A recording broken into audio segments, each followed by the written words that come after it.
The truth about you and video games.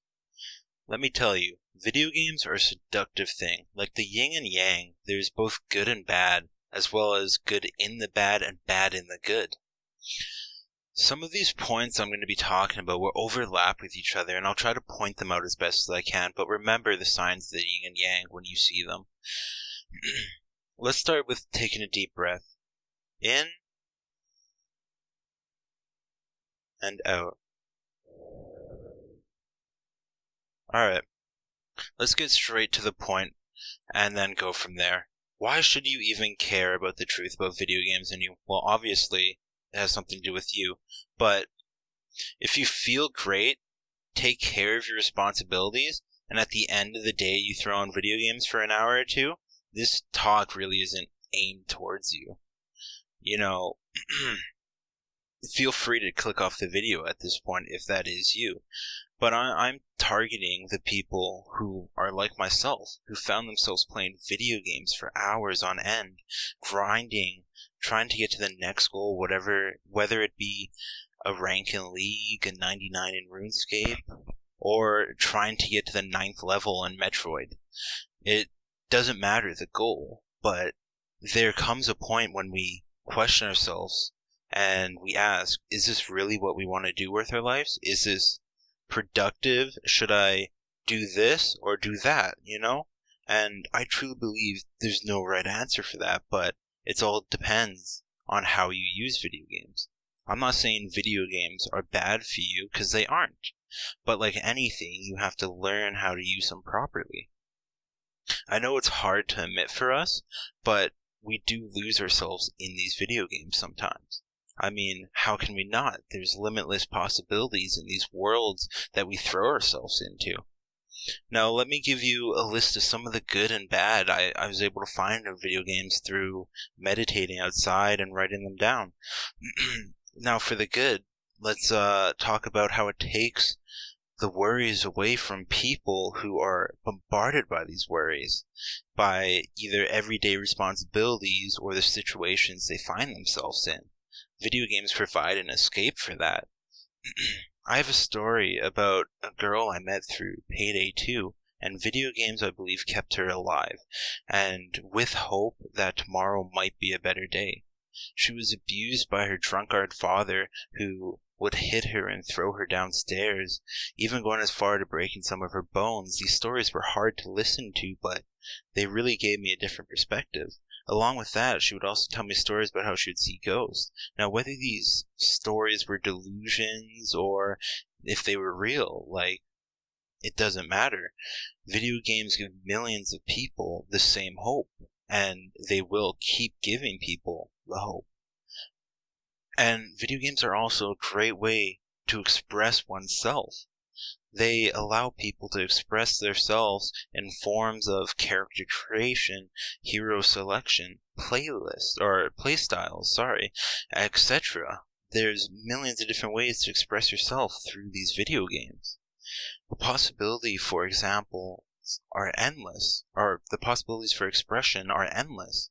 I believe that being able to express yourself is an important part of being human and being a happy human.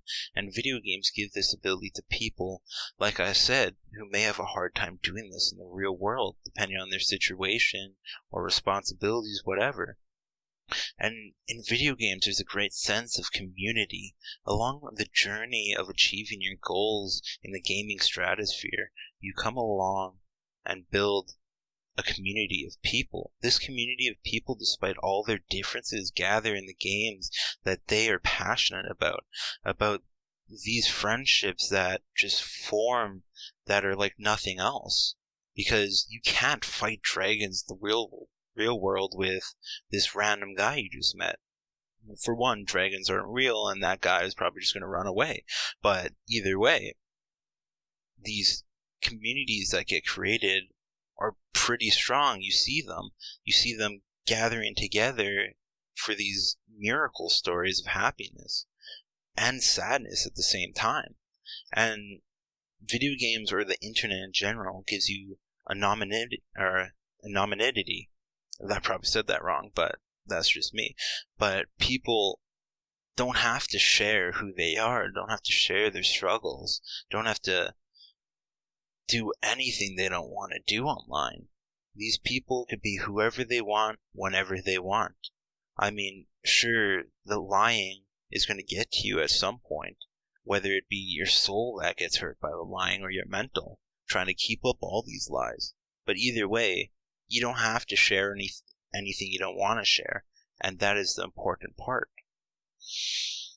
And then, for my final good point, video games are enjoyable. They are amazing to waste time and have fun. That's what they're meant to do. And now for the bad. I know this isn't exactly what you want to hear, but they distract you. And so they could distract you from your worries, they could distract you from your responsibilities, they distract you. And depending on how far you take this distraction, it could actually ruin your life. It could make you the person you don't want to be. And the distraction is the tool you have to measure. You have to measure how much it distracts you and how much it doesn't. So that's where the yin and yang come in. For a lot of my bad points, it's a matter of measure.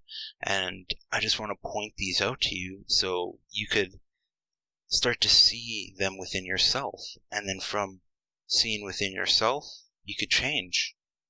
Your possibilities are limitless when you know who you truly are. And the thing in video games, especially in like League of Legends, CSGO, all these video games that have a win or a loss thing, you constantly feel losing. No matter what you do in the game of League of Legends, you lose at some point, and you get this longing for a win above all things, and that turns you into something you might not want to be. Sure, the longing for a win is a drive to get better at some stuff, but if your longing for a win destroys your cares for the people around you, say your mom or your dad or your friend, friendships get destroyed over video games. Your relationship with your parents get worse. They ask you to do dishes, and you're like, no, I'm in a game. And then you keep going in the games, never do the dishes. And eventually it just beats down on you, wanting to win. And all you're feeling is loss, because that's all you mentally take. You don't mentally take note of, oh, I won this game. No, you forget it right away. Go on to the next game. But with losses, you hold on to them. Because you know, looking at your losses will help you get your wins. But when you care about winning so much that the losing destroys your mental, it's not good for you. It turns you into a toxic person. Like, this is my next point. The toxicity in video games is constant. You get absorbed in it if you're not careful. You have to mentally know what stuff makes you feel like. It's all about knowing who you are and how you feel at that time. Like, when I was big into League of Legends, I was constantly wanting to drive for a win, ignoring all my responsibilities, skipping school, just trying to get the win, trying to get that rank, you know? But, you know what happens when you get to the 9th level of Metroid? You start over again. And that's what gaming is no matter how far you go, if the internet shuts off, what are you left with? So you have to do a balance. A real balance is all that matters. And then you have a dependency on games. When you actually get attached to games to be an escape for your worries and to be the sole expression of your own self and the sole community you go to, you start to get depressed. You start to not want to go outside. You can't go outside because you're anxiety ridden. You know, you lose out on building these important skills that make you happy because you lose yourself in these video games. And if there's anything that's more important than yourself, or if there's anything that I could teach, it's always trust yourself, look into yourself, and you gotta understand your own self. And then the final point I have here for this whole talk is the inflation of ego. When you get to those ranks, you start wielding it over lesser ranked people. You get this much money, you start seeing people as lesser than you. And even in gaming, like, depending on what game you play, you see other games lesser than the game you play, and like, why are you looking at it like that? They're playing a game for enjoyment, and you should be playing a game for enjoyment too. If you don't enjoy gaming, then why are you still gaming? And that is where that also ties into the dependency thing, is you're stuck in a constant loop of not enjoying the thing you're doing, but you depend on it for everything. And then it gets to a point where it's unbearable anymore, and you're stuck. You don't know what to do. You can't give up on games because you spent so much time on them, but you want to live life. And I don't know where this is leading, but I just want to talk about this and get this on your minds, you know? If you have your own experiences, you have your own advice for this, put in the comments, you know? Talk to people about it. And that's what I'm doing now, is I'm talking to people about everything and anything I want to, anything that bothers me, anything that I think could help people. I'm talking about it because I found who I truly am, and I hope all of you find who you truly are.